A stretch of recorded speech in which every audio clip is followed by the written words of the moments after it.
پیش کریں.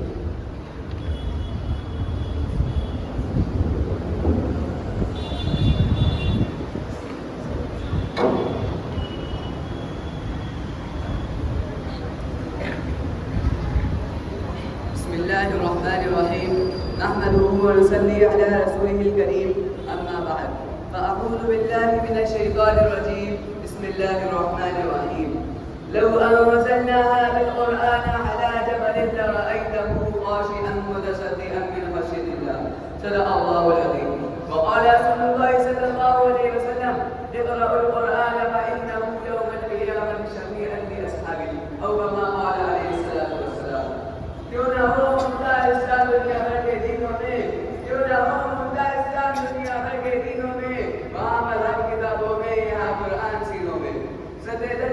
محترم سامعین، میرے اساتذہ اکرام، میرے عزیز ساتھیوں اور جامعہ اہلیہ محترمہ کے دیکھنے والوں، السلام علیکم ورحمۃ اللہ وبرکاتہ. آج جو موضوع میری زبان پر میرے دل کو روشن کرے گا وہ ہے قرآن کی فضیلت. قرآن پاک ایک مکمل ضابطہ ہے اور مقدس کتاب ہے. قرآن پاک اللہ کی آخری کتاب ہے. قرآن پاک عربی زبان میں حضور پاک صلی اللہ علیہ وسلم پر نازل ہوا.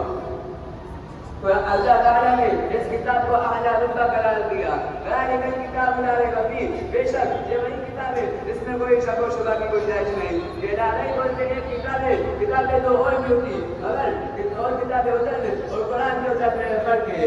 توریت بھی اللہ کی کتاب ہے، زبور بھی اللہ کی کتاب ہے، انجیل بھی اللہ کی کتاب ہے. یہ ساری کتابیں کلام اللہ ہے. مگر قرآن میں یہ شرط حاصل ہے کہ قرآن کتاب اللہ بھی اور کلام اللہ بھی اور احکم الحاکمین بھی ہے.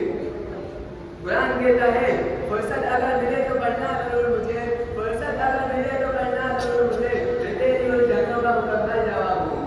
محترم حضرات، قرآن جس ذات کی طرف سے نازل ہوا وہ ذات ایسی جس کے سوا کوئی عبادت کے لائق نہیں. وہ وحدہ لا شریک لہ ہے. قرآن جس نبی پر اترا وہ نبی کی تمام انبیاء کا سردار ہے. قرآن جو فرشتہ لے کر آیا وہ فرشتہ بھی تمام فرشتوں کا سردار ہے.